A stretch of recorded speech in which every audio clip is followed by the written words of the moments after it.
Abdan өкүнүштүү. Азыр бирдеме деп айтыштан кийин, анткени мен кече дагы, буга чейин дагы Эмир Жамбырчиев менен жолугуп, эгерде сизге кандайдыр бир саясий куугунтук болуп атса, адилеттүү айткан сөзүңүздүн артынан бир куугунтук болуп аткан болсо, мен мынакей трибунадан буга чейин дагы чыгып айтканмын. Каршы добуш бергенге куугунтук болбош керек. Ошондой болуп, биз сизди фракциябыз менен коргонго даярбыз дедим. Сен өзү айтып калды, мен бул ишти саясатка аралаштырбадым.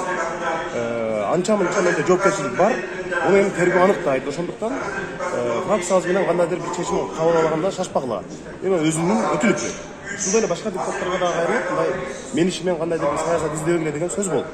Antkeni buga чейин билесиңер, Эмин Жамбырчиевдин үйүнөн жанагы үйүн жаздыруучу, видео жаздыруучу аппарат табылды деп могул жерден сөз сүйлөп мен.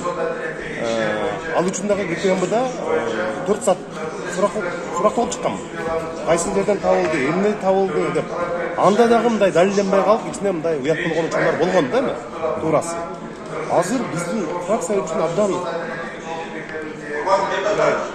ыңгайсыз, өтө өкүнүчтүү учур болуп атат. Анткени биз чындыгында мунун баарын билген эмеспиз. Биз менен эч кандай жанагы Өзбекстандагы жанагы криминалдык аталыктар же башкалар тууралуу такыр кеңешкен эмес Эмин Жамбырчиев. Кече дагы бул жерде жүргөн биздин депутаттарыбыз мына Чыңгыз Айдарбеков менен Нилипар Алимжанова өзү чалып чакырган. Мен жанында туруп турганда анан келди. Биз деле сүйлөшүүлөрдү жүргүзүп атканбыз. Эгерде оор кылмыш болбосо, эми ал киши ушундай үй бүлөсүндө кичине атасы ооруп кыйналып атыптыр, кое туруңуздар. Мындай ийне жибине чейин тактайлы деп. Бирок биздин эки депутатыбыз аны качырып берүү мындай операциясына катышкан эмес. Булар билбей калды, чын эле. Ошол жерде барды, эми Эмин Жамбырчиев кече сиздер көрсөңүздөр керек, мындай бираз мындай орусча айтканда шоковый абалда болчу да. Бираз паникага түшүп калганын мен дагы байкадым. Ошондо мен айттым, ачылуу калтырбай, шашпай, баары иретинен ордуна келет. Бирок жанагы тергөөчүлөр чакыруу кат берип коюп эле жөн эле суракка чакырып коелу дешкен.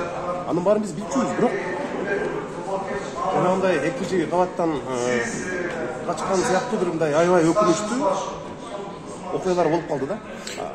Ошого биз абдан мындай ыңгайсыз абалда турабыз азыр.